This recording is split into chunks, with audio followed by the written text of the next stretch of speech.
So kat kawasan bawah ni tak pernah naik petis ni. Sampai juga kemari. Dan sebenarnya kan, macam mana Samsul Debat boleh sampai pun sebab dengan tajuk ni lah. You're nothing without Allah kan. YNWA. You're nothing without Allah. Memang siapalah kita kalau tak ada Allah kan. Itu sebabnya dalam hidup kita ni, ialah sentiasa ada ujian dan dugaan. Sentiasa ujian dan dugaan. Allah Ta'ala beritahu dalam satu hadis qudsi. Allah Ta'ala beritahu yang bermaksud, wahai hamba-hambaku, sesungguhnya kamu semua tersesat kecuali mereka yang aku beri petunjuk. Maka mohonlah hidayah daripadaku, pasti aku akan memberi hidayah petunjuk kepadamu. Hadis riwayat Muslim. Itu sebabnya salah satu usaha nak dapatkan petunjuk ni datang majlis ilmu. Jadi di kat sini saya tak payah komplain lah, sebab saya difahamkan memang setiap malam memang macam ni lah ramainya. Saya dengar macam tu lah. Ada yang terolak tu, tak ada lah, tak ada kan. Tapi kuliah subuh saya dengar memang macam ni lah. Pun tak lah, tak apa, insyaAllah, mudah-mudahan kan kita di rumah Allah selesa dah ni sebenarnya. Di tempat kita kan, jangan tak datang.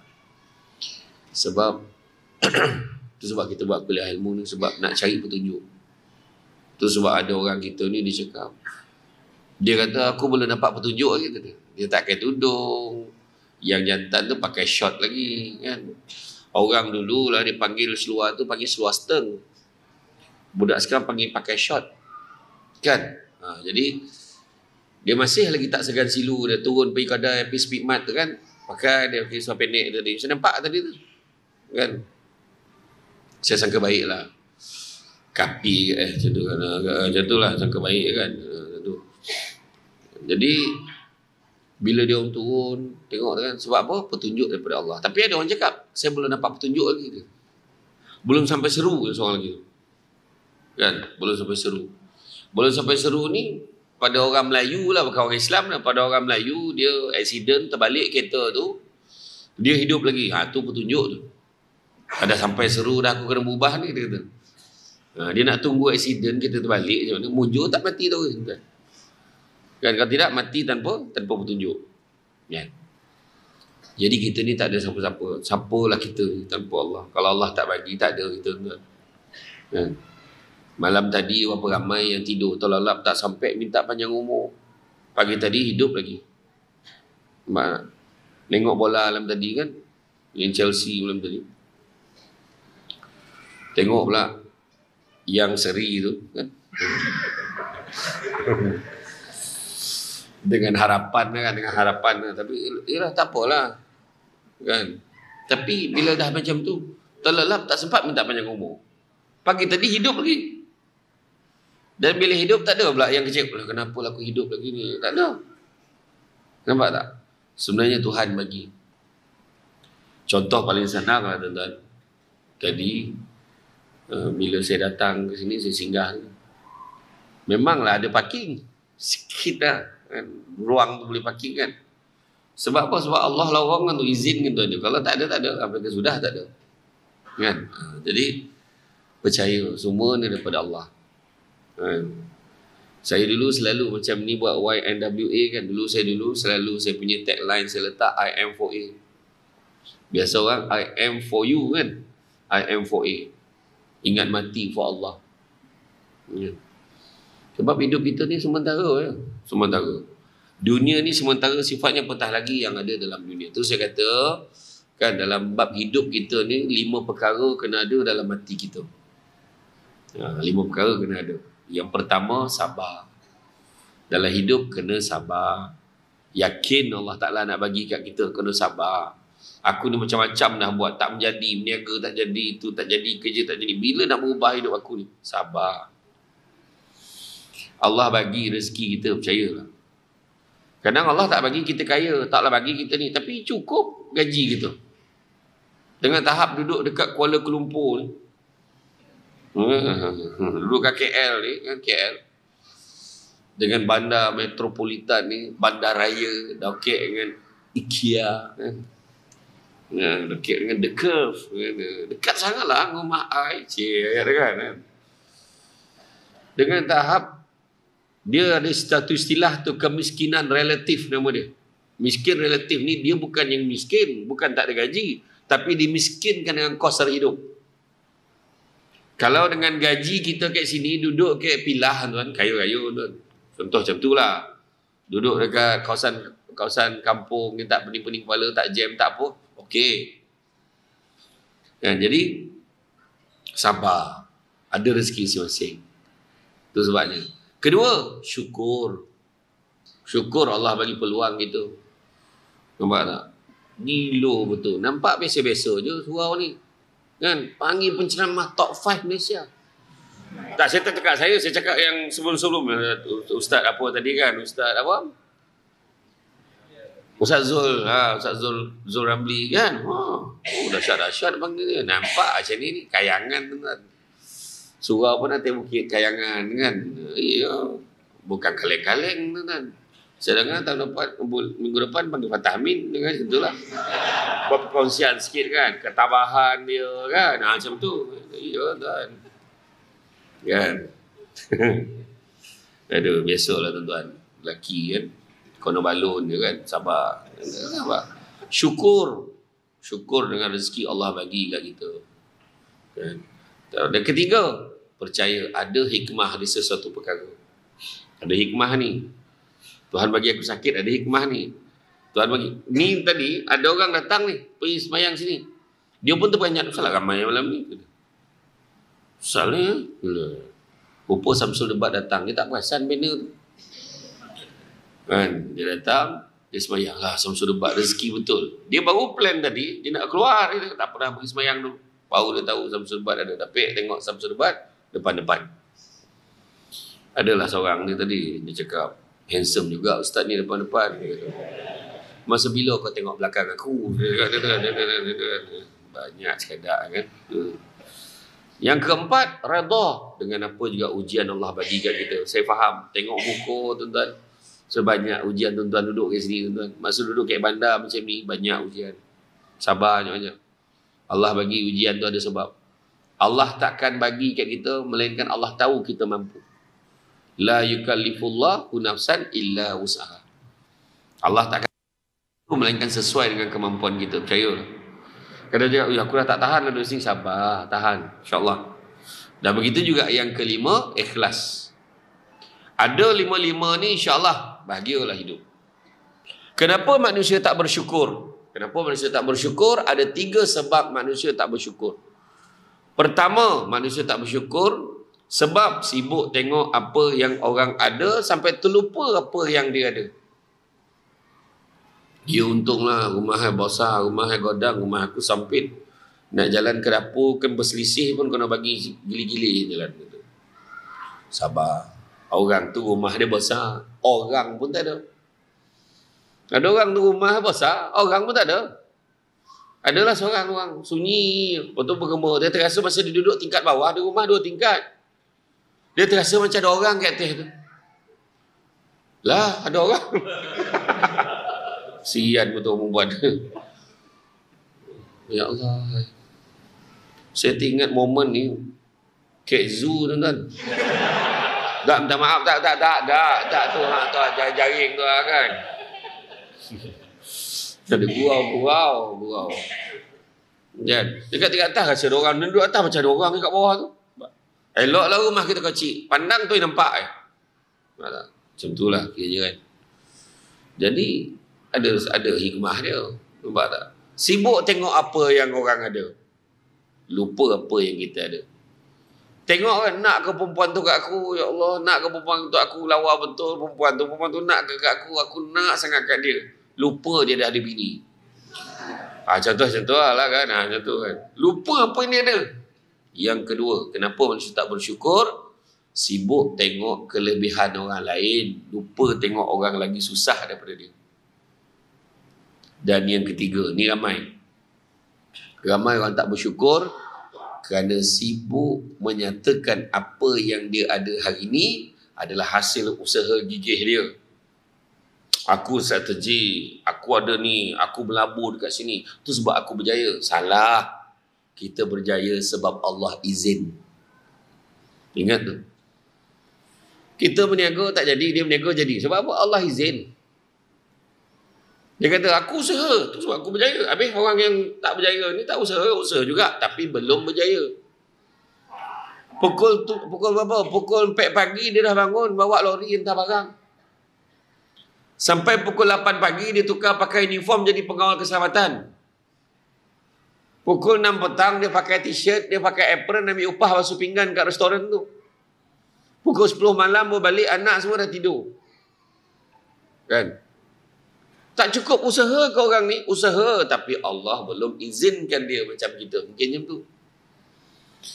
Ada orang tu nyanyi 2-3 lagu, habis cover bil sebulan dah. Dia nyanyi 1 lagu je. Ada orang tu dia cantik tak tu.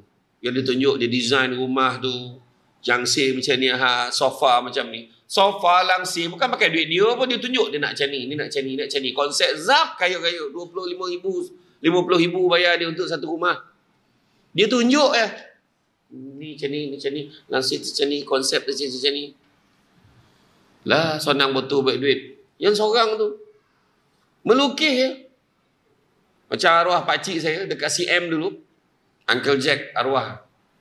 Dia melukis gambar potret, 10,000. Tapi nak siapkan gambar potret tu seminggu lebih, 2 minggu jugalah, dengan cat minyak dia apa semua kan. Memang gambar real, hidup lah gambar tu. Saya pernah lah cakap dengan dia. Sonang cik kan. Cik lukis-lukis pek 10,000. Dia pun ambil bros cat tu. Kau cat tu. Cubalah, cuba baik. Dia tak yo pula. Kan? Macam orang cakap lah, kau senang lah ceramah tu dia pek berapa ribu dia tu kan. Aduh, orang cakap. Wah, saya pun tak tahu ni bayar berapa malam ni. Mana saya tahu. Saya tak pernah ambil tahu tuan-tuan. Orang deal dengan PA saya apa semua. Alhamdulillah macam tu lah tuan-tuan. Iya. Saya kuliah subuh bayar RM70 pun lagi tuan. Okey ya. Kan? Tapi dah setuju tu janganlah dikurangkan. Macam tu lah. Kan? Tak. Maksudnya sebab Allah tentukan rezeki. Pernah ada orang janji dengan saya, satu program tu, berapa je nak bayar? 1,000 lebih, 1,500 ya. Sampai kat rumah, tengok dalam envelope tu, saya tulis tu. Aku nak tanya ke tidak? Bukan 300. Nak tanya ke tidak ni? Saya pun tanya lah JK. Dah bergaduh ke JK tu. Rupa ada lah salah seorang JK tu, dia sapu duit tu. Nah, tu yang susah hati kita tu kan. Yang tu lah tuan-tuan. Kau cakap, senang lah kau ceramah. Bagi mic kan. Ceramah kan. Tengok kan, bukan semua orang kan. Macam tu lah. Tapi, bukanlah kata kita ni handa mana. Itulah kau kena usaha, kita kena buat perubahan dalam hidup. Tak ada. Saya tak pernah cakap macam tu. Allah Ta'ala nak tarik suara saya. Saya pernah pergi ceramah, suara saya jadi, Assalamualaikum. Ini apa suara saya memang tak. Saya pernah ceramah macam tu. Saya tak tahu kenapa orang lain, penceramah lain, pernah tak penceramah dekat sini, dia kata malam, pengungsi suara umum, malam ni program batal, ustaz tak sihat. Pernah ke tak? Pernah kan? Ustaz tak dapat datang, dia ada emergency. Pernah tak? Kenapa aku tak boleh? Ustaz debat nak batal apa? Tak boleh, orang dah ramai dah. Apa masalah? Bagilah peluang aku pun nak jadi cawan biasa. Aku pun nak batal. Saya berdoa atau berisiang tadi. Batal lah program malam ni. Tak jadi. So, minta batal. Tak dapat. Kena marah. Dia kata jangan tuan. Sebab ni kebanyakan yang bulan ni booking pun saya ingat tahun lepas. Booking tahun lepas. Saya sebenarnya baru balik daripada umrah. Tu suara saya macam sangau sikit kan. Saya balik daripada umrah. Saya first time tau pergi umrah musim panas. Tak pernah. Dulu kan kalau lepas umrah 3 bulan rehat baru haji 3 bulan lepas tu baru umrah. Sekarang tahu pas baton ni. Panas betul. Saya tak pernah tuan-tuan pergi musim panas. Keluar keluar pada hotel pergi subuh. Subuh berbahang. Panas ni subuh ni. Macam tu lah. Lepas tu daripada subuh hari Rabu dan Khamis lepas, tengah hari cecah 44 degree. 44 degree. Kemudian daripada Madinah tu nak pergi ke Kuwait, saya pergi Kuwait pula, ada ceramah kat kedutaan Malaysia dekat sana. Masa nak pergi Kuwait tu baru suara saya dah mula dah berubah, lama dah batuk lah dah. Di Kuwait pernah cecah 62 tu. Oh, bayangkan panas dia. Dia kata memang panas, tapi dekat sana dia macam pulau dekat laut kan, keliling laut, dia berangin, angin dia kuat lah. Tu kan suara saya ni tu macam sengau sikit kan. Itulah, tapi boleh lah ceramah. Tapi macam tu lah. Jadi maknanya semua Allah bagi kat kita. Allah tak ada. Suara saya teruk tu, saya pergi kat ceramah. Minta maaf lah, suara saya ceramah je. Ceramah lah 2 jam, azab betul. Saya punya jadual untuk makluman semua lah. Allah bagilah ni. Allah bagi kat saya satu benda. Ceramah saya hari-hari 3 ceramah saya. Mesti. Bulan puasa 4 ke 6 ceramah saya. Sebab saya, semua tajuk saya. Sampai kan, saya pun bayangkan saya kena ceramah dekat SPRM tajuk integriti. Bukan dia ke patut ceramah tajuk tu kat aku. Macam tu. Kan ceramah motivasi pekerja, pelajar pun saya. Lepas tu, musim maulud kan pun saya. Tapi, buatlah benda yang boleh. Sebab kalau saya tak buat macam tu, lagi lambat turn tu sampai. Lepas tu umrah ni pun booking tahun lepas. Lagi, tu yang saya pergi berturut-turut ni. Bulan 8, bulan 9, bulan 10, bulan 11, bulan 12, bulan 1, bulan 2. Ini yang tahun lepas. Sebab jadual tak boleh nak adjust kan. Tak boleh. Tapi, satu je jangan. Wah, belagak kau macam apa masalah tu. Saya tahu, saya dengar tadi. Masyuk tu tak. Kan lucu ni. Sebelum kau cakap tu kan, badan tu tak tahan kadang. Kena minta Allah Ta'ala bagilah kekuatan kat aku. Allah bagi. Mak saya sampai tak nak dengar dah jadual. Saya bila ada free je, saya pergi rumah mak saya. Duduk rumah mak. Mak saya pun hidang lah. Si goreng ke apa, air kan. Tak ada ceramah kan ni. Balik dia kedah ni. Wah ini tak adalah. Kejap lagi nak pergi Pahang. Dah kau diam lah, tak payah cakap. Dia kata. Dengar pun dah ponik tau. Dia dengar anak dia pun dia dah ponik. Bayangkan. Tak salah, kena sound dengan rumah. Jangan cakap tuan-tuan. Nama ceramah motivasi, kena sound. Ceramah. Gila. Kan? Saya cakap dengan dia, abang ceramah 2-3 tahun dia lagi kot, paling lama. Besok abang dah duduk rumah, jangan kau muntah nak muka abang, sudahlah saya kata tu kan. Tapi Allah bagi. Semua Allah bagi. Suara Allah bagi. Cakap Allah bagi. Dia cakap apa? Itu sebabnya kita kena sentiasa ingat. Ingat Allah banyak-banyak. Liman kana yarjullaha wal yawmal akhir wa zakarullaha katsiran. Siapa nak rahmat Allah dan nakkan hari akhirat, maka ingatlah Allah banyak-banyak. Tu. Ingat Allah. Itu sebabnya kalau kita pernah baca satu buku, Hidup dengan Bismillah. Dengan nama Allah. Kita tahu Bismillahirrahmanirrahim, tapi kadang benda tu jadi prosedur je. Macam kita dengan rumah kita lah. I love you too. Prosedur je. Perasaan tak ada. Dia kalau perasaan tu, abang rindu betul dengan isteri abang. Allahu Akbar. Nak mati ke saya? Dia lah tu. Tapi perasaan lain. Tapi kena I love you tu. Ada orang tak? Gitu. Prosedur je. Macam tu kat Bismillah. Ada orang Bismillah jadi prosedur je. Bismillahirrahmanirrahim. Dia otomatik. Bismillah. Hidup Bismillah. Tetapi sebenarnya sepatutnya kena ingat. Bismillah tu mulakan dengan nama Allah supaya kita ingat Allah. Start engine kita. Bismillah. Saya ingat ada seorang sahabat daripada Pakistan. Saya setiap kali hari Ahad 2 minggu sekali saya akan berceramah kuliah subuh mingguan.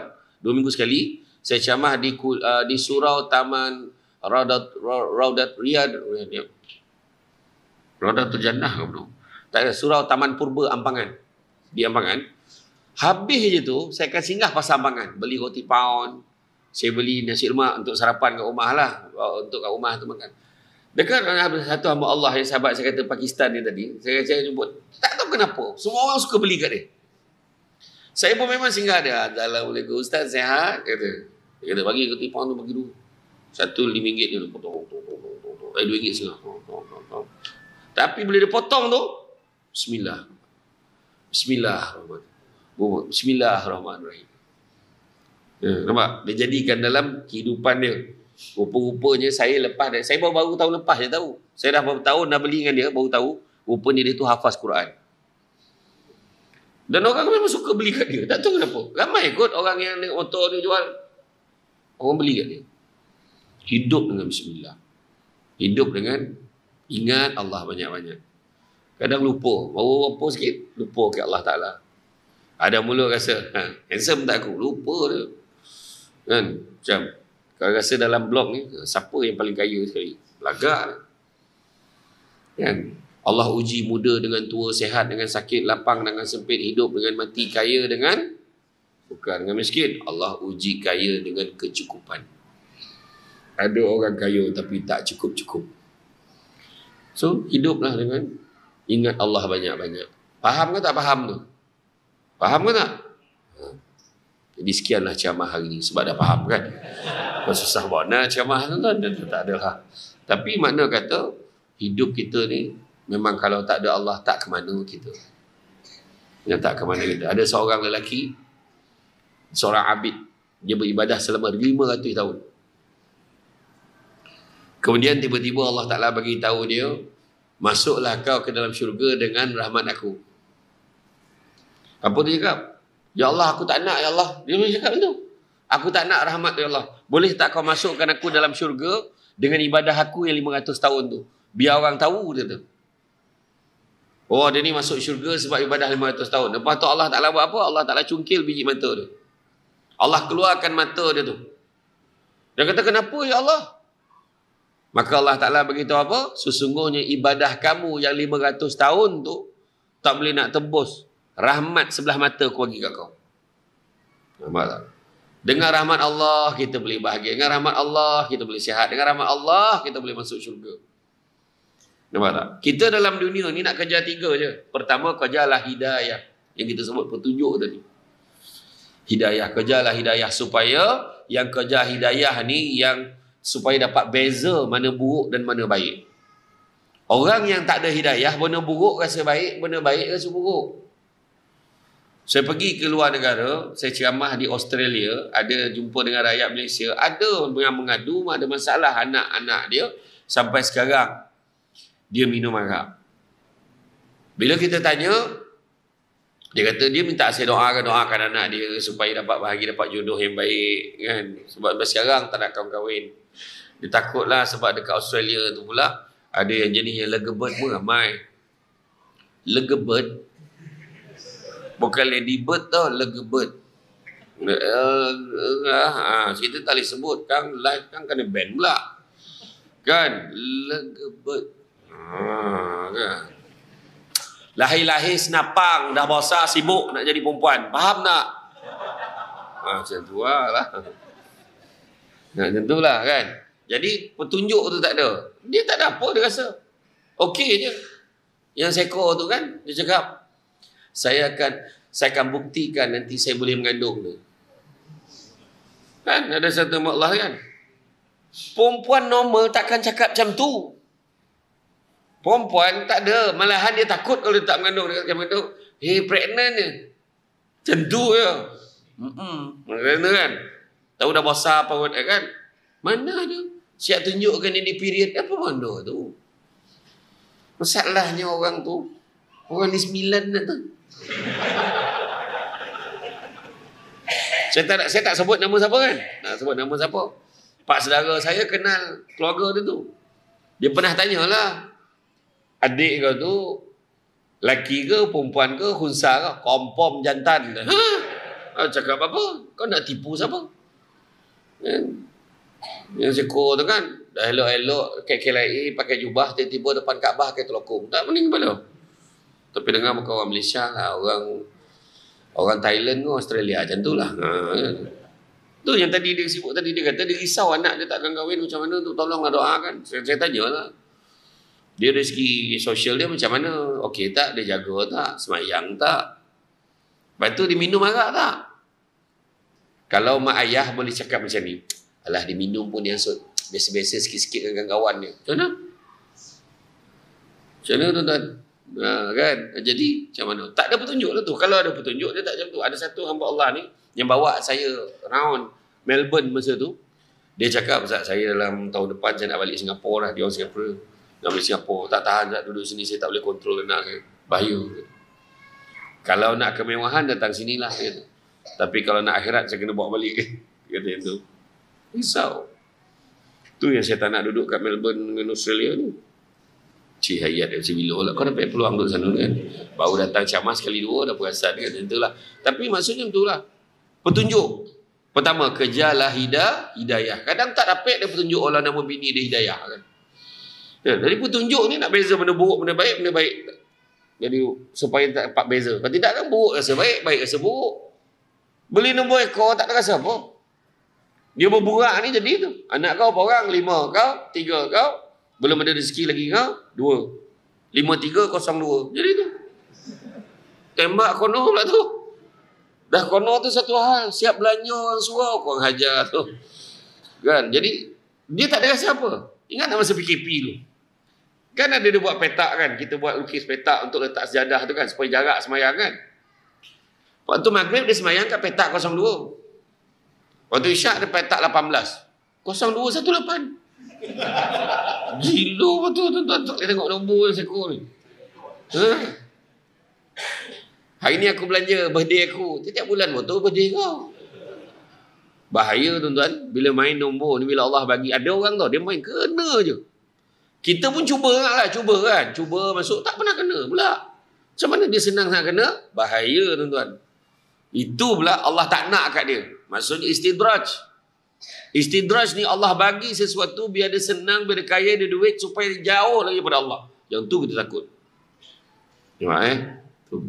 Yang kedua yang kita kena kejar apa? Selepas hidayah kejar apa? Kejarlah maghfirah, kejarlah keampunan daripada Allah. Minta ampun dengan Allah banyak-banyak. Kita ni banyak dosa. Siapa yang alhamdulillah? Siapa yang boleh ni? Yang kat tangan. Alhamdulillah. Setakat bulan Oktober ni belum ada dosa lagi. Tolong kat tangan. Yang angkat tangan tu pun berdosa dah sebab tak sedari dia berdosa kan. Tentu ada dosa. Tadi ngumpat dah. Samsul dapat lambat.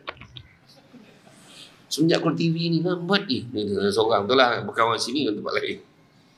Saya ingat saya camah kat Ijuk dulu saya ada Azia masa tu. Azia tu ada lagi. Ada tim office saya pakai. Dia dah cecah 400,000 lebih kilometer dah.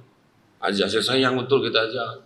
Oh jangan main-main, leather seat siap dengan reverse camera kan? Dengan speakers Alpine cakap apa, saya sayang gitu tu. Ramai orang nak beli tu, nombor plate SD kan. Masa saya pergi ke Ijuk tu kan, saya memang kalau sampai maghrib tu saya tak masuk dulu. Orang tengah ramai ni nanti tu. Saya tak parking kat parking macam parking biasa. Orang nak masuk, orang dah qamat tu baru saya masuk. Saya main kat belakang, senang saya nak jamak sekali. Dah habis saya jamak kan. Saya pun duduk, pakcik sebelah tu. Penjamah belum sampai lagi.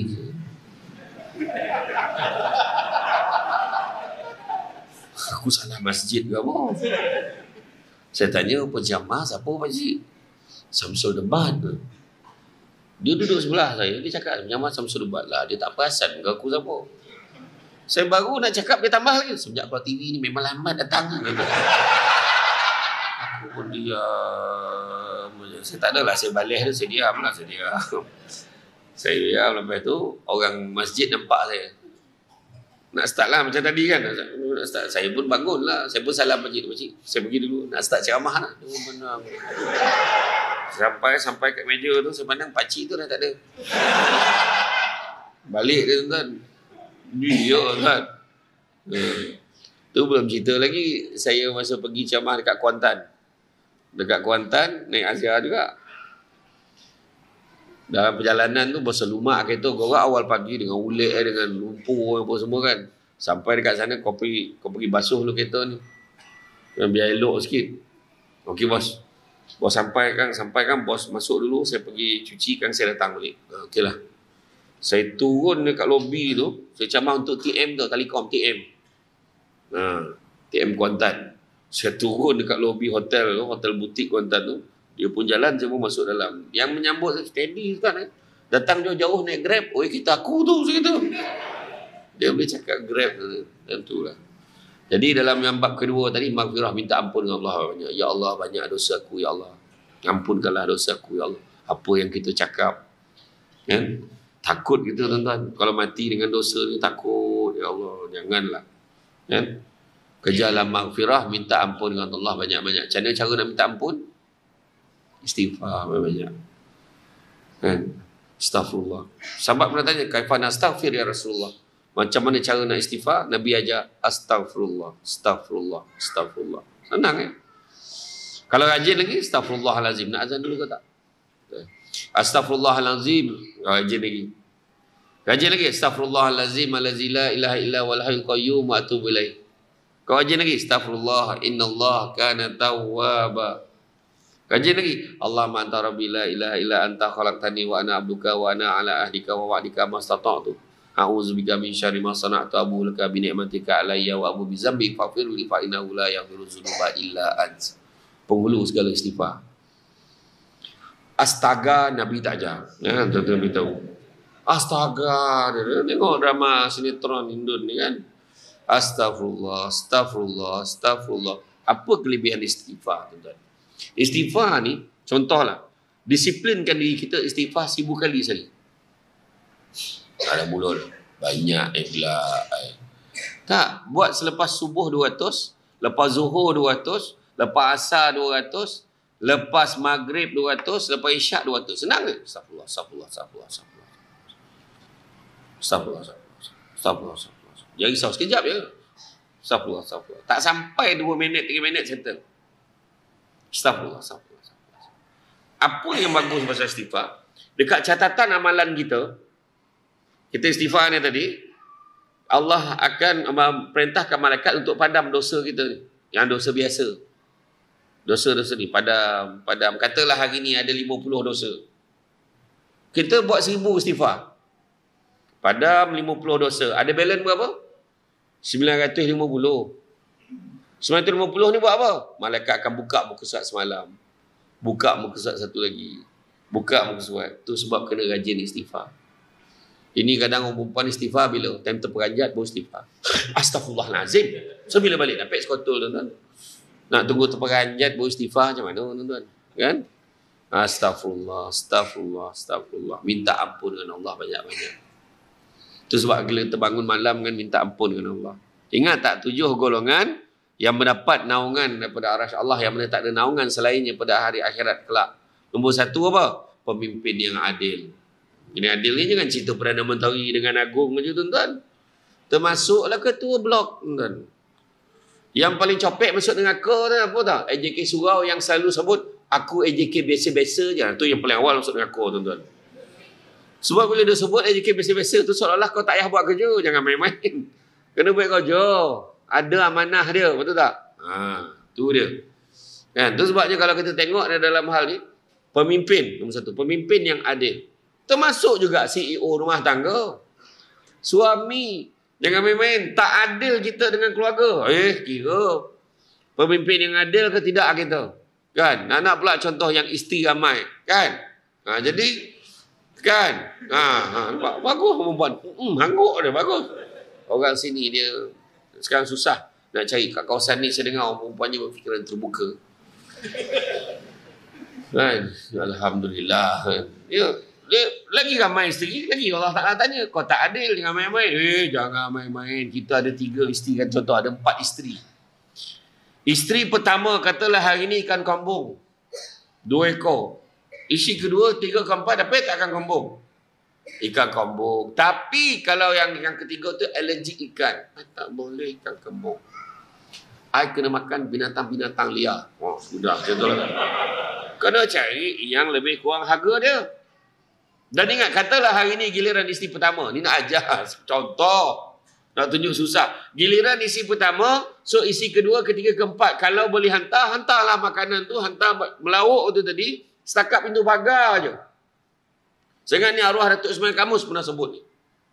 Melangkah je masuk kat pagar rumah nombor 2 tu, kan? Dah tak adil lah. Sebab kau hari ni turn isteri pertama. Isteri kedua kau nak hantar lauk je. Isteri kedua okey lagi. Abang, singgahlah kejap. Abang kena adil. Makin besar nombor tu, makin payah. Isteri ketiga, abang, kejap aja. Kau jangan macam-macam. Aku nak hantar lauk je ni. Lalu isteri keempat dia tak cakap macam ni. Tak masuk. Tak masuk ke? Sampai hati abang kan. Ayolah, kejap je lah. Kejap aja dah tak adil. Memang. Ada banyak lagi lah. Adil ni meletakkan satu kena pada tempatnya. Nampak tak?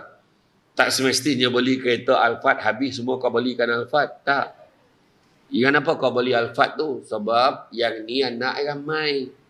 Rajin dia beranak. Yang seorang ni 2 tahun sekali, 3 tahun, 4 tahun, 5 tahun sekali baru beranak. Okeylah. Tak payahlah kereta besar-besar mana. Faham tak? Satu kena pada tempatnya. Tapi kalau ada yang tak adil, kena tuan-tuan. Habis. Pemimpin yang adil. Kedua. Nantilah kita urailah tu tajuk lain ya. Yang kedua. Orang muda yang sibuk beribadah pada Allah. Macam malam ni. Kan ramai anak-anak muda datang ke surau. Termasuklah yang mewarna kat luar tu. Kan? Itu salah satu cara nak tarik budak-budak datang ke surau. Bagus. Nampak? Kedua, anak-anak muda menyibukkan dirinya beribadah pada Allah. Ketiga, orang yang hatinya terpaut pada masjid. Pergilah ke mana pun. Daripada sini, bila balik kampung, pergi ke mana, dia tanya, pergi rumah anak dia pun dia tanya, masjid dekat tak? Tolong hantar ayah di masjid, anak semayang kat masjid juga. Hati terpaut pada masjid. Keempat, orang yang diajak, orang yang bercinta, berkasih sayang, bertemu kerana Allah, berpisah kerana Allah. Dia sayang bini dia pun kerana Allah. Bukan sebab lain. Bukan kerana nafsu. Nampak tak? Kelima, orang yang diajak berzina oleh perempuan yang cantik dan kaya tapi ditolaknya kerana takut pada Allah. Bukan maknanya perempuan buruk dan miskin boleh. Kalau dah kaya dan lawa pun kau tolak, yang buruk lagi tak selera, faham? Yang keenam, orang yang bersedekah tangan kanan bagi, tangan kiri tak tahu, makna merahsiakan sumbangan dia. Itu golongan yang dapat tu. Tangan kanan bagi, tangan kiri tak tahu. Itu sebab, tapi kita jangan ambil alih kerja Allah Ta'ala dengan kerja malaikat, tuan-tuan. Allah Ta'ala maha mengetahui. Dalam Quran dan surah Baqarah beritahu, kalau kamu memberi secara terang-terangan supaya dapat memberi contoh yang baik pada orang lain, maka dia baik buat kamu. Tapi kalau kamu memberi secara rahsia sembunyi-sembunyi, maka ia lebih baik buat kamu. Jadi dua-dua baik. Tapi paling baik, rahsiakan. Kita pun nampak contoh, nampak Ustaz Abid Liu. Dia bagi sumbangan kat orang kan. Ada orang cakap, ni konten ni. Dia nak tunjuk kat orang. Mana kau tahu dalam hati dia? Jangan kita nak cakap pasal orang. Kan? Tu dia. Tak tahu dalam hati orang, jangan kita nak ambil alih. Netizen kita ni paling power dalam dunia tu. Netizen di Malaysia dapat ranking ke-5 dunia kategori cyberbully. Israel pun koyak. Dia membalon, banyak sampai orang bunuh diri tuan-tuan. Gila betul. Netizen Malaysia ni. Kalau membalon, ya Allah Akbar. Tak apa, saya tak nak komen banyak. Kau jadi aku pun kena balon. Kau tengoklah. Tapi itu dia cerita dia. Tangan kanan bagi, tangan kiri tak tahu. Sebaik-baiknya rahsiakan. Tapi kalau orang tu bagi, contoh kalau kita masuk dalam surau je. Tabung kena tabung. Udah pakai QR aja. Tak kisahlah. Kalau orang tu masuk, ada tabung. Terus pergi masuk duit dalam tabung. Dia pergi masuk duit dalam tabung, ada orang lain nampak. Dia kenapa jadi orang pertama supaya orang lain nampak? Mudah-mudahan ada pahala tambahan untuk dia. Tu dia cerita dia. Yalah nak tunjuk dia sedekah. Ada orang macam tu. Dan yang ketujuh, orang yang duduk bersendirian, berdoa tapi menangis kerana Allah. Dia duduk bersendirian, dia menangis kerana Allah Ta'ala. Ini pun dapat naungan daripada Allah, insyaAllah. Nampak 7 golongan. Jadi tuan-tuan dan puan-puan sekalian, kita ni macam mana pun, maka bila kita ni sayang kat Allah Ta'ala, kita nak kerja satu benda dalam hidup kita, kita nak kerja bahagia. Jadi minta ampun dengan Allah, maghfirah. Dan yang ketiga, kejarlah rahmat Allah. Sebab dengan rahmat Allah je kita boleh masuk syurga. Tak ada benda lain yang boleh tolong kita. Rahmat Allah boleh masuk syurga. Dan nak dapat rahmat Allah, tak ada cara lain. Beribadahlah sebanyak-banyaknya. Macam mana tuan-tuan, kita ibadah nak banyak-banyak memang tak ada lah tuan-tuan kan. Bukan cakap orang, termasuk yang bercakap ni kadang-kadang kita ni malih banyak. Bila kita zikir kan belakang imam kan, imam tadi Assalamualaikum warahmatullahi, Assalamualaikum warahmatullahi, kata pada Astaghfirullahaladzim allazi la ilaha illa wal hayyul qayyum wa atubu ilaih. Berapa kali biasanya imam bawa? 3 kali. Tiba-tiba imam rajin nak buat seboleh malam tu. Astaghfirullahalazim. Belakang dah bunyi dah banyak kali pula dia istighfar. Dia pun marah, kan aku dah cakap kau jadi imam, kau bagi dia jadi imam pal. Ada marah dia. Banyak sikit dia. Tahlil arwah. Buat kenduri tahlil kan bila meninggal, kata tak kisahlah, ataupun kita nak buat kenduri. Saja panggil orang buat kat rumah, buat kat surau ke, buat kat rumah ke. Kan? Tuan-tuan. Berapa lama tahlil ni biasa? Berapa lama biasa tahlil? Setengah jam memang settle kan. Tuan-tuan nak tahu tahlil lama, tuan-tuan pergi Suamban tuan-tuan. Lepas tu pondok arwah Syekh Murtada dulu tak ada pendek-pendek zikir tuan-tuan. Dah hilang-hilang lutut baru doa tuan-tuan. Rabbi shfina min kulli da wa afina minal bala. Rabbi shfina min kulli da wa afina minal bala. Ya Rahman, Ya Rahim, Ya Rahman, Ya Rahim, Ya Arhamar Rahimin, salimna wal muslimin. Ya Latif, Ya Latif, Ya Latif, Ya Latif. Banyak sampailah tu. Afdalul zikri fa'lamu annahu la ilaha illallah. Wih, dah ujung lagi. Tak ada tuan-tuan. 1000 kali balun ni. La ilaha illallah, la ilaha illallah, la ilaha illallah. Soal tu dah penik soal tu. Doa pun dah samut-samut kaki tuan-tuan. Tapi bila fikir balik, cuba cakap. Kalau kita duduk rumah sendiri, belum tentu kita buat banyak tu, betul tak? Tapi orang sini tak, saya nampak tadi, dia naik tangga, astagfirullah, astagfirullah. Saya nampak tadi, la ilaha illallah yang seorang budak tu tadi. Masa nak datang ke surau tadi. Agaklah tuan-tuan kan. Itu sebabnya ada orang marah kan. Ada orang marah. Ni saya cakap dia marah ni, komen ni. Sudahlah tahlil ni, Nabi tak buat semua masuk neraka. Yalah, yang tahlil ni semua masuk neraka. Yang duduk kat kedai mamak, yang tak buat apa, tak semayang, tak apa, semua syurga tu. Kan ayat yang baca awal tadi, surah Al-Ahzab ayat 21. Liman kana yarjullaha wal yawmal akhir wa zakarullaha katsira. Siapa nakkan rahmat Allah, nakkan hari akhirat, maka ingatlah Allah banyak-banyak zikir, banyak-banyak zikr tu, ingat Allah. Tu sebab kita baca, ingat Allah banyak-banyak. 2 pahala paling besar dalam kenduri arwah tu. Pertama, zikir. Yang kedua, makan. Iya, sebab tuan rumah tu sedekah makan. Adalah orang balunnya menyusahkan tuan rumah, orang tu meninggal menyusah. Siapa kata mesti bagi makan? Berapa banyak tahlil buat kat surau, tak payah bagi makan pun ada orang lain sumbang tu, pulanglah.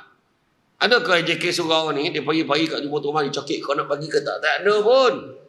Tak paksa. Nampak tak? Itu je. Ulama Nusantara tu memang dah disusunnya. Zikir lepas ni. Kan dibuat kaifiat tu tahlil tu. Lepas ni baca ni, lepas ni baca ni, baca ni. Supaya, sebab orang Melayu ni terkena tuan-tuan. Satu Asia Tenggara ni orang Melayu terkena dengan malih tuan-tuan. Kalau tak disusun macam tu memang tak boleh. Assalamualaikum warahmatullahi. Assalamualaikum warahmatullahi. Tahu bangun ni. Sombong dengan Allah Ta'ala tuan-tuan. Kau pemalih sekalipun, paling tidak lepas bagi salam, paling tidak istighfar 3 kali. Yang paling ringkas, astagfirullah, astagfirullah, astagfirullah. Doa tuan-tuan. Minta, jangan sombong. Minta Allah, ya Allah. Allahumma barik lana fima razaqtana wa qina azabannar walhamdulillahil alamin. Paling ringkas sekali doa. Doa apa tu? Siapa cakap tu doa makan? Allahumma barik lana, ya Allah berkatilah kami fima razaqtana, kata rezeki kami, wa qina azabannar, dan jauhkanlah kami berazab api neraka. Mana makan?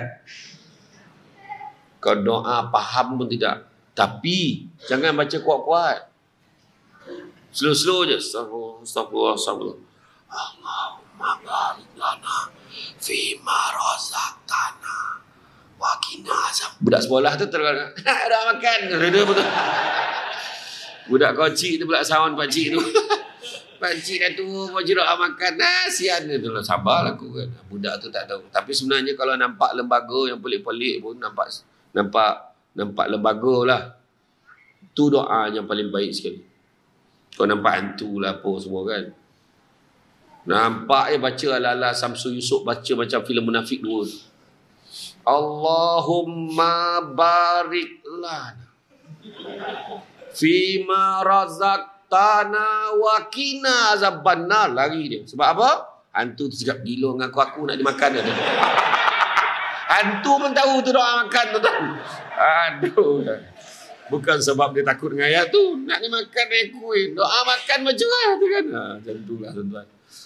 Dan pergi. Betul sebabnya maknanya ibadah banyak. Dan bila Allah Ta'ala ni, kita jadi center. Kita nak kejar bahagia. Dalam hidup jangan sibuk nak kerja kaya. Tapi kejarlah bahagia. Kerana satu hari nanti kita akan sadar bukan semua perkara boleh dinilai dengan harganya. Nabi sebut apa? Anak-anak Adam kalau diberikan 2 lembah emas, nescaya dia akan minta lembah yang ketiga. Tak pernah cukup, tuan-tuan. Tak pernah cukup. Tuan-tuan nak kaya berapa, tuan-tuan? Berapa lama? Kok kaya belah berapa banyak? Berapa banyak kaya? Cakap. Dengan ini saya umumkan. Setiap yang dengar ceramah ini, kecuali yang sandar kat dinding. Oh, sama berdolak ke sandar kat dinding. Kamu beralih pula kawan kan. Tak adalah contoh. Kita akan bagi insentif kewangan sebanyak RM300,000 setiap seorang yang akan dibayar selewat di jam 10 malam ini. Ya, ni contoh tau. Jangan tuntut pula. Ni contoh. Dah kaya belum masuk RM300,000? Dah kaya ke belum? Dah kaya belum? Belum. Dia nak berapa dia cakap? 300 belum kaya. Ada setengah orang cakap belum kaya lagi. Tengok. Ada setengah orang, alhamdulillah. Daripada tak ada, RM300,000 siapa nak bagi? Dia kata, RM300 pun dah rasa mahal mana lah malam ni. Contoh tiba-tiba, dapat RM300, rugi kau tak datang. Dapat RM300 tadi. Iya ke? Aku silap, aku sandar kat tiang tu tadi. Kita tak dapat contoh. Ya, tak payahlah beralih tadi contohnya. Tapi betul. Sebab Nabi sebut anak-anak Adam kalau bagi 2 lembah emas, dia akan minta lembah ketiga. Tak pernah cukup. Jadi bahagia ni apa? Ada orang cakap banyak duit bahagia. Ada orang banyak duit tak bahagia. Penyakit banyak. Rumah besar, kereta besar, bini besar. Duit banyak, pangkat tinggi. Bila orang tanya, oi bahagia hidup kau sekarang Tengok harta memanglah. Ayat dia. Tengok harta memanglah. Bila tengok apa lagi? Anak dia 10 orang. Ya Allah. Rajin ni beranak tu. Bagi salam, Assalamualaikum, salam beranak.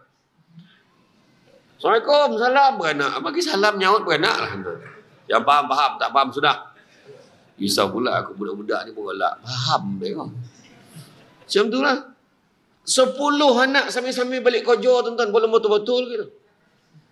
10 anak tuan. Wih, ramai anak kau bahagia betul hidup kau. Tengok anak memang lah. Tapi nak tengok apa? Tak bahagia lagi dia 10 anak tu. Nampak tak? Jangan risau tuan-tuan, jangan risau. Beranak je ramai-ramai. Jangan takut. Jangan sangsi. Sekejap budak ni besar. Tiba-tiba dia dah tinggalkan kita punya apartmen ni. Kan? Rumah makin besar, orang makin tak ada. Anak seorang-seorang keluar. Tapi bila dah besar, kita tahu nikmat dia. Nampak tak? Setiap masuk 25 bulan, nama yang hantar mesej dalam grup family. Sekarang telah masuk 25 bulan. Masih ada anak-anak yang belum bank in bulan ini. Lepas tu ada hashtag, sila abaikan notis ni sekiranya bayaran telah dibuat. No, tu mak ada tu tuan. Treng. Anak 10 orang, seorang 500, tak 5,000. Contoh lah. Kan? Rupanya ada hikmah dia. Tu dia kata. Nak bawa anak bukan senang kan. Seorang. Belanja sekolah. Allah. Ya tuan-tuan. Saya pakai 4-wheel tuan-tuan. Kan tahun lepas. Nak sangat pakai 4-wheel sebab okey lah. Dia nampak besar, tapi tak adalah nampak mewah mana. Okey lah. Kan?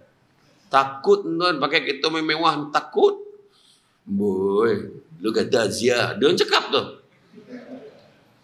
Kan? Sebab diesel murah tuan. Tiba-tiba lah mahal tuan kan. Mana pernah terbayang, akhirnya dah ada solusi dia. Rupa-rupanya kat Sabah Sarawak diesel tak naik. Isi minyak sanun, bawa balik sini. Macam tu. Macam tu tuan. Tak ada lah. Tapi apa pakailah. Macam tu. Kan, dah ada. Pakailah. Dua saya kata tadi. Apa-apa pun, kebahagiaan ni kat mana nak tengok? Kalau anak tak, bahagia. Kalau tengok dari isteri ramai pun tak bahagia. Lagi sakit kepala tuan-tuan. Ada yang tanya saya tu, tak, macam mana cara nak kahwin lebih? Tak. Benda tu tak payah tanya. Dia auto download. Kau jumpalah jalan yang kalau kau dah nak kan. Macam tu lah. Tapi ada lah orang cakap, kalau kau boleh tidur kat stadium, bolehlah kau kahwin lebih. Apa maksud boleh tidur kat stadium tu? Makna dalam tahap memokak orang kat stadium tu kau boleh tidur setakat bini 2-3 orang bising, okey lah tu. Dia cakap. Syaitan cakap macam tu tuan-tuan. Kan? Berani ke tuan-tuan? Ada tuan-tuan. Dia bukan takut bini dia, bini menakutkan. Tahu tak ada kisah raja yang takut dengan permaisuri tu? Raja tu nek moyang takut dengan bini tu. Dia panggil lelaki dalam negara, dia datang ke istana. Siapa yang takut isteri, beri belah kanan betul. Semua pergi belah kanan. Tak ada waktu yang berani lah. Pandang belah kiri, nampak ada seorang. Siap peluk tiang. Kamu kemari. Apa pula? Tuanku nak jumpa, tuanku lah turun. Punya berani, raja tu turun. Dekat negara Pasir Berdongung, dia pun turun lah. Tak apalah, nak dapat tips pasal turun lah. Sekarang cerita lah. Macam mana cara nak lawan bini better? Apa pula? Patik pun takut bini. Apa sah kau tak pergi belah sana? Bini patik dah bosan. Jangan pergi mana-mana, tunggu sampai dia sampai. Lagi teruk takut tu. Kita ingat dia berani tuan-tuan, lagi teruk takut dia. Lagi teruk takut dia tuan-tuan. Alah, orang lelaki ni jangan risau, perempuan dia golak-golak ni, dia tak berani dia tuan-tuan. Dia. Tapi itulah dia.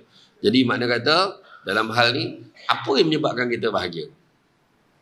Duit banyak tak bahagia ni. Rupa-rupanya disebut oleh Imam Al-Ghazali, nak capai kebahagiaan dunia dan akhirat, mestilah capai satu disebut sebagai puncak takwa.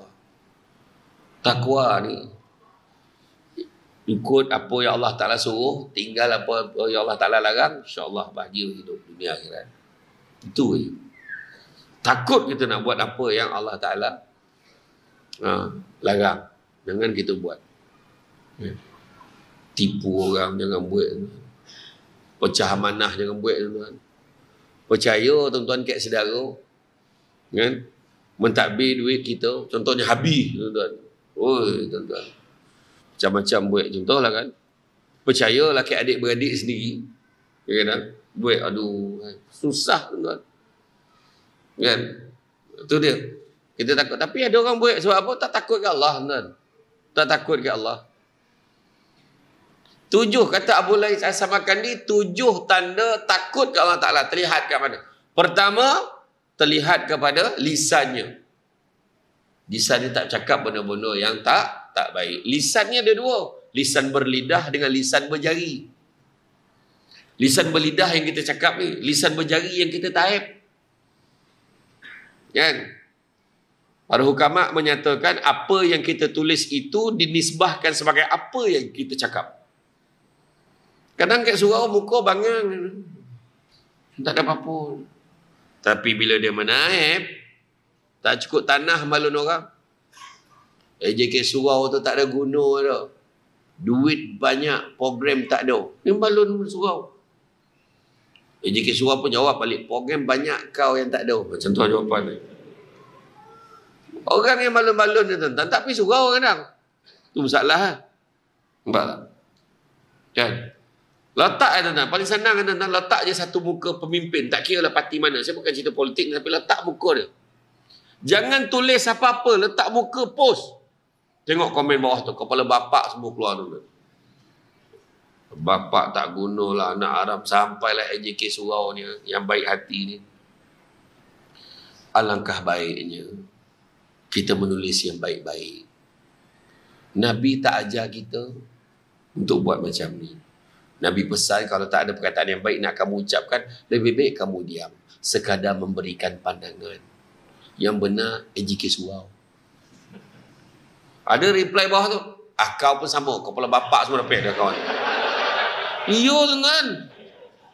Kalau kita baca tu kan, kenapa orang macam ni? Teruk betul jiwa orang kita ni membalun tuan. Macam tu. Lisan ni, apa kita tulis? Jangan main-main. Apa yang kita tulis tu semua akan dipertanggungjawabkan. Sekarang ni dalam media sosial, dunia tanpa sempadan, orang tak malu tuan-tuan. Ya Allah, tak malu. Ramai betul yang tak malu Nabi pesan apa? Malu dan iman datang seiring. Hilang satu, hilang semua. Apa maksud dia? Media sosial, buat live. Buat live. Dengan pakai baju kotak, tunjuk segala aksesori yang ada. Tak kesian tuan-tuan. Tak kesian dia kat mak ayah dia. Tak kesian dia kat suami dia. Tak kesian. Kan ada tu cakap tah apa benda ni, cakap berapi-api, cakap membalun orang tu. Ada tong. Macam dia lah terpaling tahu semua isu. Payah ada orang ni. Ada orang macam tu. Dulu nak berlakon tuan-tuan, kena buat screen test. Sekarang masing-masing dah ada TV, IGTV. Dia boleh buat TikTok live. Oh, sekarang ada seorang budak tu tingkatan ompek, dia boleh buat live sikit rambut dia. Sikit rambut buat live. Sambil baca komen. Cantik, terima kasih. Kita tak fikirlah pasal couple, kita nak belajar dulu. Masalah pada tadi kau menyikat, kau tak belajar. Budak tingkatan ompek, perempuan, sikit rambut. Saya ni pula tengok satu-satu live ni. Tokan Datuk Kazim live. Mari menyusun seroja. Hui, Abdullah Khairi menyorit. La ilaha illallah. Pak Su Samsul selamat jalan Nomi. Wala Pak Su pun nyanyi juga. Dia Abang Samsul Rau ni, faham. Tokan. Lepas tu nampak satu live. Budak sikit rambut tadi lah. Siapa tekan? Pap, Samsul debat join. Kau bayangkan? Budak tu nampak pula tu. Samsul debat tengok kita dah faham pula. Iyo tuan-tuan, penyakit tu. Iyo tuan-tuan. Kulang kabut aku lah dah lupa mana aku nak tokan dia nak keluar balik ni. Terperanjat tuan-tuan. Itulah dia. Jaga lisan kita. Jaga lisan. Kedua, tanda takut pada Allah. Jaga mata kita. Pandang yang elok-elok. Allah bagi mata kat kita, pandang yang elok-elok. Syekh Jalaluddin Ar-Rumi, dia menangis hari-hari kerana Allah sampaikan bongkak mata dia sampai doktor cakap dah cukup. Tabib masa ketika zaman dia kata, jangan kau menangis lagi dah. Kau menangis sikit lagi buta mata kau ni. Dah tak ada mani. Dia kata apa? Apalah gunanya nikmat mata Allah bagi ke aku kalau aku tak gunakan untuk menangis kerana Allah. Itu dia kata. Mata pandang yang dapat pahala tuan-tuan. Jaga mata kita, takut ke Allah. Sekarang dulu kalau nak tengok benda-benda tak elok, nak tengok cerita perang lah tuan-tuan, kena sewa tip dulu. Kalau nak tengok cerita perang. Cerita perang. Perang yang sesungguhnya itulah. Allah, kau faham ke tak faham? Cerita yang telanjang tu lah. Payah warna pula Dulu orang sampai sewa tape, sewa CD, player. Sekarang tak payah. Semua kat ujung jari. Ada orang tua tu. Berang, dia tekan. Makin laju jantungnya sebab dia tak pernah tengok. Ya Allah, ya Allah, ya Allah, ya Allah, ya Allah. Sekali tu satu benda yang unsangkable. Dia ternampak, Allah, jantung tak boleh terima tuan-tuan. Tumbang, tolopeh, video play.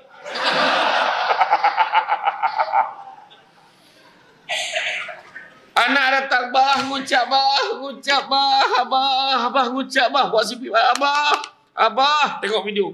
Tengok ambil dia ternampak video. Uyuh, anak ni. Allahu Akbar, malu tuan-tuan, mati macam tu. Kan, mata nak dapat pahala ada berapa benda yang kita kena. Apa pandang dapat pahala? Pertama, pandang muka mak ayah dapat pahala. Buat video call, baik tengok mak ayah. Dapat balik kampung tengok dia lagi baik. Mak ayah dah tak ada ustaz, ziarah kubur dia. Jauh lah ustaz, sedekahkan Fatihah setiap kali lepas semayang, sedekah lah, doakanlah untuk mereka. Satu. Yang kedua, pandang apa dapat pahala?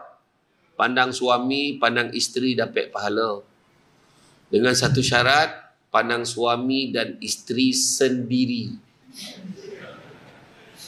Laki orang kau pandang berapa? Bini orang lawa ustaz memang, sebab dia tak ada dalam rumah kita. Dalam rumah kita tu dia tak lawa-lawa mana dia. Dia pakai baju binatang, pakai rambut kombang. Kita pun tengok, ya Allah, makhluk apa ni? Macam tu kan. Itu sebabnya, tapi kat luar lawa dia. Nampak tak? Pandang isteri. Itu sebabnya kalau kita tengah duduk dekat sofa tu, pandang isteri kita tengah lipet kain. Pahala. Ya Allah, isteri aku.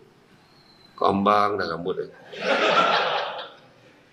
Yang isteri tengah lipik kain, nampak suami tololap kat sofa, kan tak berbaju, kain plekat, tak ada protection.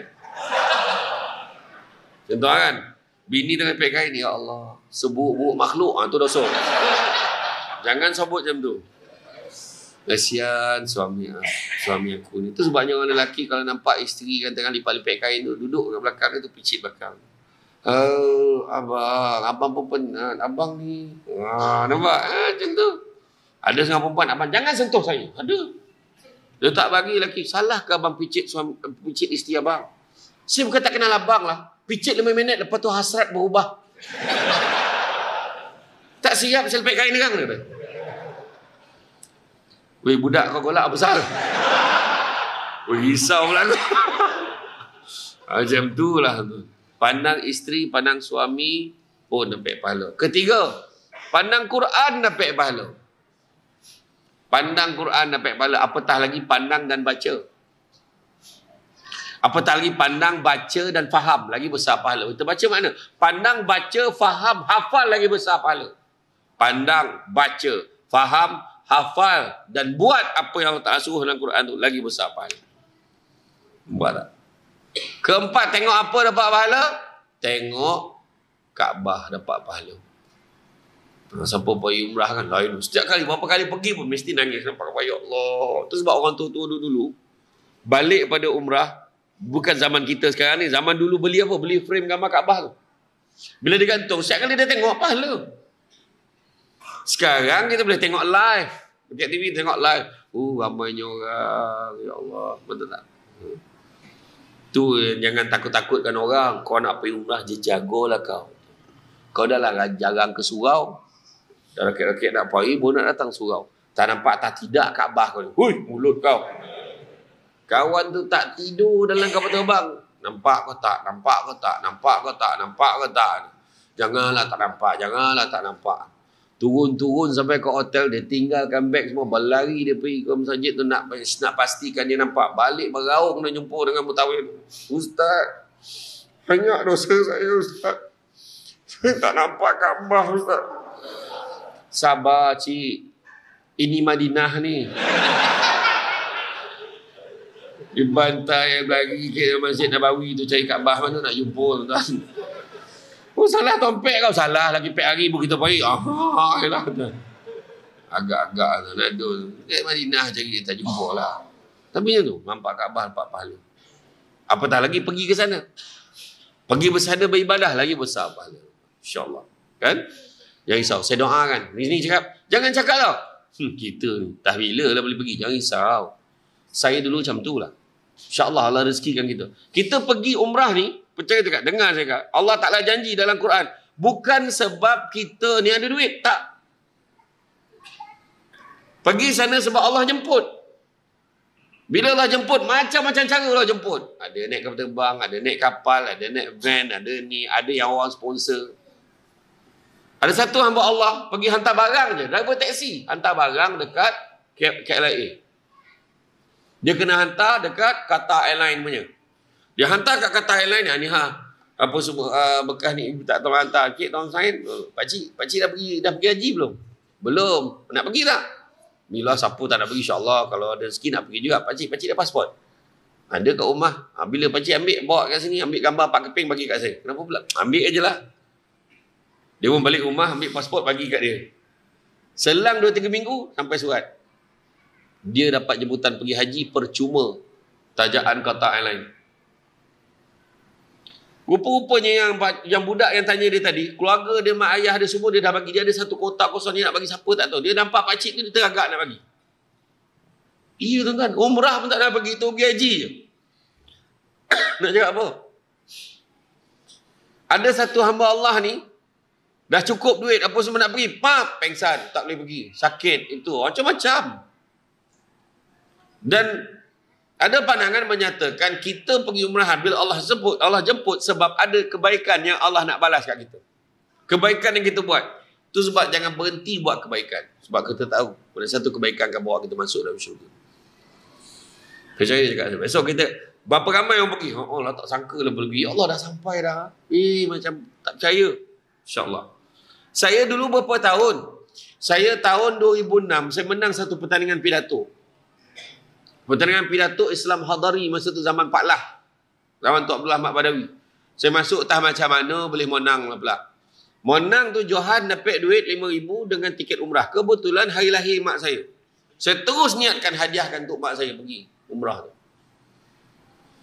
Rupa-rupanya mak saya, lepas arwah abah saya meninggal, bila arwah abah saya meninggal, mak saya cakap, dia nak pergi umrah, dia bayar tiket umrah tu, masa tu dalam 3-4 ribu boleh pergi umrah dah dulu. Sebelum tahun 2006-2007 dulu macam tu lah. Bila mak saya bayar, pergi dapat pergi sekejap je.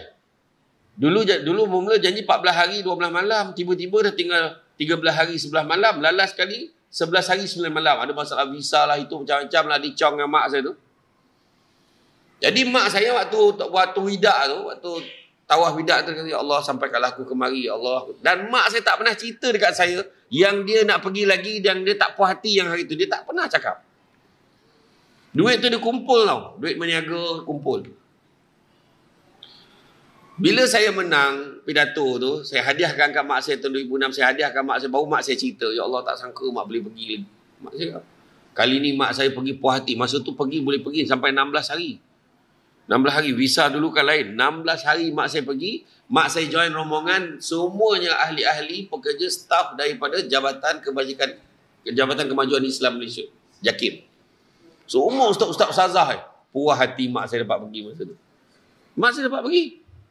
Masa tu saya cakap apa? Tak apa mak pergi. Saya cakap apa? Aku besok aku guna duit aku sendiri aku nak pergi. 10 tahun lepas tu baru saya dapat pergi. 2016 baru saya dapat pergi kali pertama. Lepas tu pergi lagi. Pergi insya-Allah. Doa Allah makbulkan. Saya doakan orang sini dapat pergi. InsyaAllah. Amin. Nah, jadi so.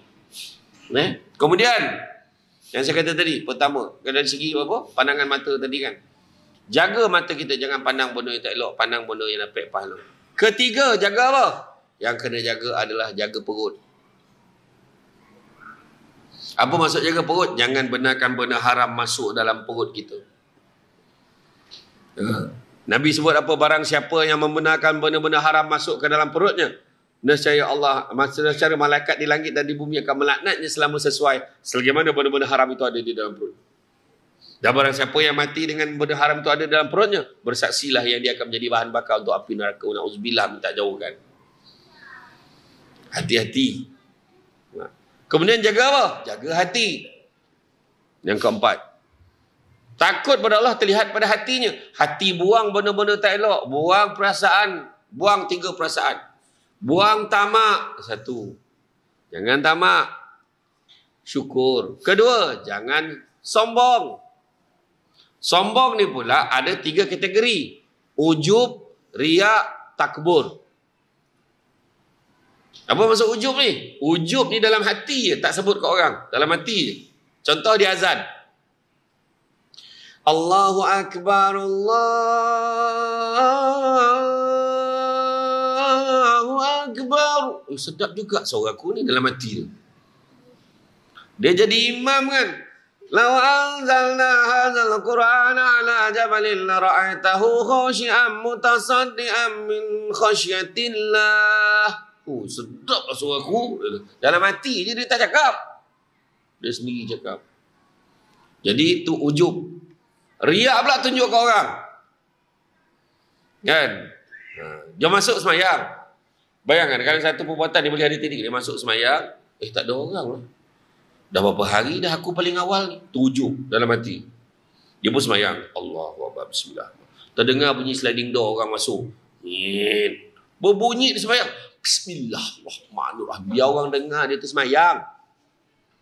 Yang ketiga dia tanya orang, kau perasan tak siapa yang paling awal datang surau kita setakat minggu ni? Kau perasan tak? Siapa lagi engkau lah? Itulah tu. Aku pun rasa aku lah tu. Takbur namanya. Ujub, riak dan takabur. 3-3 boleh ada pada satu orang. Yang memang sombong. Nabi pesan apa? Takkan masuk syurga orang yang ada kesombongan dalam hatinya walaupun sebesar biji sawi. Sombong pasal selipar Jepun gila tu. Selipar ni tak ada kat Malaysia ni. Ya ilah, nak tahu tu panggil kau. Selipar ni beli kat Mekah. Menantu aku belikan. Banyak bono nak beli, selipar beli.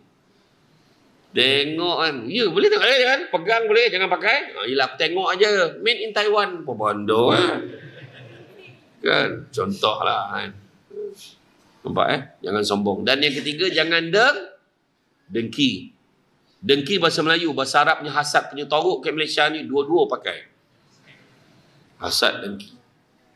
Apa maksud dengki? Dengki samalah artinya seolah-olah kita mempersoalkan apa yang Allah dah tentukan untuk orang lain. Jangan. Ya. Tu hati. Dah 4 lah kan? Seterusnya yang kelima, terlihat pada apa? Tangannya. Tangan buat benda-benda yang baik. Kan? Tangan buat benda-benda baik, sedekah. Tadi dah ada QR. Mana QR? Mana QR tadi? Budak tadi bawa QR tadi. Dah jalan dah QR tu. Scan, masukkan. Bila scan ni, berapa amount, zap, dia ada. Kalau pagi-pagi tu, kan Nabi kata, kalau siapa nak dimurahkan rezekinya, jangan tinggalkan 2 amalan ni, kata Nabi. Pertama, jangan tinggal solat sunat 2 rakaat sebelum subuh. Dan kedua, jangan tinggalkan sedekah subuh. Buat. Ambil nombor akaun bank dekat sini. Nombor akaun surau ni, bank apa pakai? Bank Islam. Nombor akaun ni 05 012 02 033 8212. Syamsul Amri Ismail. Laju betul bagi nombor akaun sendiri. Laju betul hafal pula akaun surau ni, tak ada akaun saya. Masuk akaun surau tu 050 nombor akaun Bank Islam 05 01 bla bla bla bla 078 masuk. Description. Wah. Doakan saya kaya. Doakan saya murah rezeki. Doakan dapat jodoh. Doakan keluarga saya bahagia abadan abada. Amount RM1. Itu salah tu. Tangan amountnya RM1 lah. Dia punya karangan bukan main lagi. Nak senang modal tak nak keluar, tu masalah tu. Keluarlah lebih sikit. Dia bila bagi, kan dalam surah Ali Imran ayat 92 Allah Ta'ala beritahu, belum sempurna kebajikan seorang mukmin selagi mana kamu tidak menginfakkan sebahagian harta yang dicintainya. Belum sempurna kebajikan seorang mukmin selagi mana tidak diinfakkan harta, sebahagian pada harta yang dicintainya. Yang kita cinta tu kita kena bagi. Lalu QR ataupun lalu tabung, kita pun cek dalam poket ada 2 line. Satu RM5, satu RM50. Mana yang paling kita sayang? Yang tu kita bagi. Saya memang tak sayang, Ustaz. RM50 tu saya bagi RM1 tu. Kau nak tipu siapa kau cakap? Kan, saya tak tahulah saya habiskan RM50 tu kejap lagi. Dia kata tu. Kan, tapi itu. Jadi mana kata sedekah tu. Jangan lupa amalkan. Jadi mana kata, sekarang ni tangan kita ni buat benda-benda baik. Sebabkan Syamsul Debat nak datang, insyaAllah kita akan adakan gotong royong perdana di surau pada hari Ahad. Jangan risau, muka yang sama datang. Istiqamah tuan-tuan. Kan, ada tu pula, dia tak gotong royong, dia royong gotong. Ambil gambar yang lebih. Alhamdulillah. Berkat muafakat. Berjaya. Berlangsungnya gotong royong. Ambil apa bono pun dia tak baik tuan-tuan. Ambil gambar. Bukan orang sinilah tempat lain. Kemudian. Yang keenam. Tanda takut pada Allah ni terlihat pada langkah kakinya. Melangkah ke tempat-tempat yang baik. Pergi surau dalam perjalanan. Pergi surau balik perjalanan. Bila meninggalnya arwah ni, dia meninggal masa tu tengah bersiap nak pergi surau. Kan elok masa tu. Bila dia meninggal? Masa perjalanan ke surau. Bila dia meninggal? Tengah semayang kat surau. Bila dia meninggal? Bawa balik tang surau. Kan elok. Masa bila meninggal? Dekat pusat refleksologi. Amoy tu baru pegang dia, mati dia. La ilaha illallah. Malu tuan-tuan. Malu dengan Allah Ta'ala. Malu besok dibangkitkan pada masyarakat. Semua akan ditayangkan balik perangai itu tuan-tuan. Jangan kita buat Dan begitu juga yang ketujuh, tanda kita takut pada Allah terlihat pada ketaatan kita kepada Allah dan Rasul. Jadi tuan-tuan dan puan-puan sekalian, jangan kita siapalah kita ni tanpa Allah. Itu sebabnya kalau kita buka, jangan risau, kita ni banyak dosa. Kan saya kata tadi, kita ni banyak dosa. Nak ke Allah tak lampunkan aku, sangka baik dengan Allah.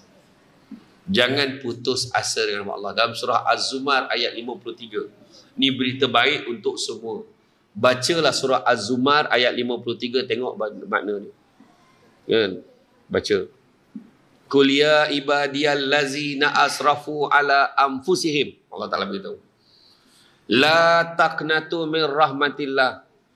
Innallaha yaghfiru dzunuba jami'a. Innahu huwal ghafurur rahim. Dalam ayat Allah Ta'ala beritahu. Qul ya ibadiyallazina asrafu ala anfusihim. Wahai hamba-hamba yang melampaui batas. Mengaku tak melampaui batas kita ni? Ya. Melampaui batas ala anfusihim, ke atas diri mereka sendiri. Tu yang ubah jantina ni. Macam-macam operate. Pergi ke Thailand, tuan-tuan. Potong dia punya senapang. Buang dia punya lato-lato. Tuan-tuan ingat, bukan semua survive tau. Ada yang bila potong tu pendarahan tak berhenti. Mati, tuan-tuan. Dia dah sign dah. Exclusion clause tu, kalau jadi apa-apa, zap, dia bertanggungjawab sendiri. Mati. Dilambakkan sekali dengan mayat-mayat dekat sana. Dah lah hina, tuan-tuan, dibakar, tuan-tuan. Ada. Berapa ramai yang pergi Thailand tak balik-balik, tuan-tuan? Ya. Qul ya ibadiyallazina asrafu ala anfusihim. Wahai hamba-hamba yang melampaui batas atas diri mereka sendiri. Allah Ta'ala beritahu. Allah sambung dalam ayat tu. La taqnatu min rahmatillah. Jangan putus asa dengan rahmat Allah. Ingat tu. Innallaha yaghfiru dzunuba jami'a. Sungguhnya Allah nak ampunkan dosa-dosa kesemuanya. Innahu huwal ghafurur rahim. Sungguhnya Allah Maha Pengampun lagi Maha Penyayang. Tu sebab jangan putus asa, minta ampun dengan Allah. Aku ni banyak dosa, nak ke Allah tak ampunkan aku? Memang tak ampun kalau aku fikir macam tu. Ya Allah ampunkanlah dosa aku, ya Allah ampunkanlah dosa aku tahu ya Allah aku banyak dosa, ya Allah. Minta sungguh-sungguh, ya. Jadi tuan-tuan dan puan-puan sekalian, saya faham cara pandang tu, saya faham. Dalam tempat pandang saya faham sangat. Insya-Allah. Ya, tapi banyak lagi saya nak cerita ni, maknanya kena panggil lagi, ya. Kena panggil lagi. Lepas ni kita buat cerita lain pula, kan. Jadi insya-Allah mudah-mudahan kita kena ingat kita ni tak ada apa-apa pun. Kalau Allah Ta'ala tak izinkan apa yang kita ada, kita tak akan dapat. Ada orang tu, dia terasa dia kaya. Dia terlupa Allah izinkan. Ada orang dia rasa muka dia lawa. Dia boleh jadi heroin. Dia boleh jadi apa? Dia boleh jadi model. Dia boleh jadi apa? Dia lupa Allah izinkan. Kan? Kalau tidak, takkanlah ada penyanyi tu. Suara punya sedap. Tiba-tiba bila masuk pertandingan, suara tak keluar. Kenapa? Tiba-tiba terkuncit. Apa hal suara macam tu? Macam kena semua lih pula. Apa hal? Sebab Allah dah tulis dah setakat tu. Ya. Kadang-kadang kita dah ambil dah nasi kan. Ambil nasi. Macam ni nak makan dah. Baru nak makan tutup pula. Ya Allah tertumpah. Macam mana boleh tertumpah? Kat tangan dah ni. Sebab Allah dah tulis rezeki kita setakat tu. Ya. Makan nasi. Ui sedap ni. Ya Allah. Ayam gepuk. Oh my. Sambal ambil nuklear. Oh, kita pun letak. Kejap lagi nak makan ni. Dah siap ni. Letak dah air ni. Tengok TV. Terlalap. Jaga dah pagi. Tak sampai sahur bulan puasa. Tengok lah. Betul tak? Dah Tuhan tulis rezeki takat tu. Tu sebab siapalah kita tanpa Allah. Kita kadang-kadang tengok bini kita lawa kan. Heran gitu. Macam manalah dia nak kat aku. Kan? Iya. Rezeki kan. Tengok balik kat Ciamin, muka aku tak boleh belah. Macam mana dia boleh nak kat aku? Macam mana dia boleh terima aku? Kadang fikir-fikir balik kan. Rupanya Allah juga aturkan jodoh untuk kita. Bini kita dia gomar kat kita sebab gigi taring gitu. Muka memang tak apa-apa ni sangat kan. Tu sebabnya jangan risau. Walaupun muka suami kita tidak setampan Fatah Amin, Aaron Aziz dan juga Zul Arifin. Walaupun isteri kita tidak secantik Fazrul Luna Maya dan Maya Karin, syukur tutup lampu sama. Kau tanyalah Puris tu tak ada mana ni Lofa tu tutup lampu menyala muka tak ada dah tuan-tuan. Galap tutup lampu gabung-gabung terasa sudah settle ada banyak cerita. Ya. Jadi tuan-tuan dan puan-puan cukuplah sekarang tu. Ya, mudah-mudahan walaupun sikit ingat hidup kita ni tak ada apa-apa. Allah bagi segala-gala kat kita. Yang penting ingat tu, sabar, syukur, percaya ada hikmah yang satu perkara yang berlaku, redha dan juga ikhlas. InsyaAllah. Ikhlas Nabi ajar kita apa? Tangan yang di atas lebih baik daripada tangan di bawah. Apa maksudnya? Memberi dia, aku dah macam-macam buat, kenapa bukan aku? Jangan risau. Allah bagi kat kita. Yang kita marah-marah apa? Kebergantungan pada manusia, kita akan kecewa. Ingat tak Nabi pesan? Nabi doakan Imam Ibnu Abbas, Abdullah bin Abbas, dia pegang dada dia, Allahumma fakir fiddin wa alimhu ta'wil. Dia doa panjang sampai ayat hujung tu. Doa dia yang hujung, Nabi doa tu apa? Yang paling besar kesan itu apa doa dia? Nabi kata, kalaulah satu dunia ini berhimpun nak memberikan keberuntungan untuk kamu, nescaya kamu tidak akan mendapatkannya melainkan sekadar yang Allah dah tentukan untuk kamu. Dan kalau satu dunia ini berhimpun nak memberikan kemudaratan kepada kamu, nak susahkan kamu, nak fakirkan kamu, nak miskinkan kamu, nak azabkan kamu, nescaya kamu tidak akan mendapatkannya melainkan sekadar yang Allah dah tentukan untuk kamu. Jadi semuanya kerana Allah. Itu dia. Kahwin pun kerana Allah. Ada anak, lillahi ta'ala, aku jaga anak ni kerana Allah. Semua kerana Allah. Hidup dengan bismillah, saya kata tadi kan, dengan nama Allah, dengan nama Allah, dengan nama Allah. Menikah pun, kenapa kahwin? Oh, mak bising. Kenapa kahwin? Kawan-kawan semua kahwin, bila lagi nak kahwin? Perangai budak-budak sekarang kahwin. Susah nak jumpa orang yang jawab, kenapa kamu nak kahwin? InsyaAllah saya kahwin ni kerana Allah. Biasanya yang jawab kahwin kerana Allah ni biasanya lelaki yang dah kahwin. Itu tajuk lain lah tuan-tuan. Ya, jadi cukuplah sekadar tu. Bak kata orang, sepandai-pandai tupai melompat akhirnya jatuh ke tanah jua. Walaupun perkongsian sudah tamat, mudah-mudahan meresap ke dalam jiwa. Ya, cantik dipandang rumah penghulu, kayu itu okey dari papan. Alang-alang menuntut ilmu, sebutih pasir kembangkanlah menjadi intan. Tenang-tenang adi laut, sampan kolek medik ke Tanjung, hati terkenang mulut menyebut jasa baik. Pihak surah menyebut hari ni rasa nak junjung. Itu tuan-tuan dan itu saja daripada saya. Sikit makluman, kalau tuan-tuan ada masa, di luar sana ada satu meja ajaib. Atas meja tu ada barang, bukan untuk diambil tapi untuk dibeli. Yang pertama ada sambal hijau, sambal acuh itu sedap, pedas sikit lah. Kalau makan dengan nasi terus boleh, ataupun kalau nak perasan masak belada macam mak Samsul buat tu, goreng ikan, goreng ayam, goreng telur, goreng sotong ke, letak sesudu gaul-gaul ke rumah, mengeletek-ngeletek nyawa dah sedap lah. Berita baiknya dulu harga satu bekas tu RM15, hari ni alhamdulillah masih RM15. Maknanya tak terjejas dengan kenaikan harga diesel. Begitu juga kita ada susu kambing. Kita ada sabun habatus sauda yang orang sibuk. Sabun tu dia berangin sikit, eloklah untuk badan kita. Kan, doa kan, mudah-mudahan badan kita kau ada gangguan ke apa, minum apa. Jangan minum lah, sapu kat badan. Begitu juga susu kambing al-am, susu kambing campur kurma, campur madu yang diizinkan. Maknanya madu lebah lah tuan-tuan, bukan madu yang berdiri tu kan. Yang bagus susu kambing ni, pertama dia tak ada bau hamis. Sebab dia tak pakai kambing Naman Saraf. Dia tak pakai kambing Malaysia, dia pakai kambing daripada Holland, Belanda. Tak ada bau hamis langsung. Sangat baik untuk GERD, gastrik, pedih luar hati. Minum sekali pagi sampai petang pun tak masuk angin. Siapa nak diet pun minum tu, insyaAllah sampai petang pun tak masuk angin, okey. Tapi kalau minum tu, makan macam tu gak banyaknya takkan kurus, saya cakap macam tu. Kerana dia baik untuk orang yang sakit lutut, sakit tumit, pijak, sakit tangan kebas-kebas. Mana yang dah mula semain kat kursi tu, mak ayah semain kat kursi, amalkan. Sebab Imam Masjid Felda Palu 12 di Jempol 9, 6 bulan semain kat kursi, dah boleh semain macam biasa. Dia juga baik untuk orang yang enzima, kata-kata kulit alergik dan sebagainya. Ingat tau, minum bukan mandi, minum. Juga baik untuk orang perempuan yang mengandung, baik untuk ibu dia, baik untuk baby dalam perut, untuk elakkan jaundice, demam kuning, minum daripada awal. Dia juga baik untuk orang perempuan yang hormon mengayau, untuk kejap awal, kejap lambat, kejap tak mana perginya, boleh minum tu. Tapi mana dah tak ada tu salah cari, dah tak ada. Beli kau minum, datang dia balik joki tu tuan. Hari ni dia offer, satu kotak 45, siapa beli 2, 90. Macam sama. Sabar. Beli satu 45, beli 2, 80.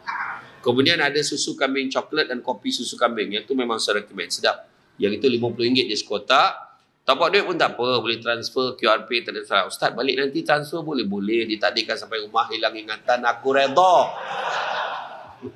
Jadi tuan-tuan, itu saja daripada saya. Semua baik itu datang dari Allah SWT. Kurang itu pun kelemahan saya sebagai manusia biasa. Pokok sekayu daun selasih. Thank you, terima kasih. Assalamualaikum warahmatullahi wabarakatuh.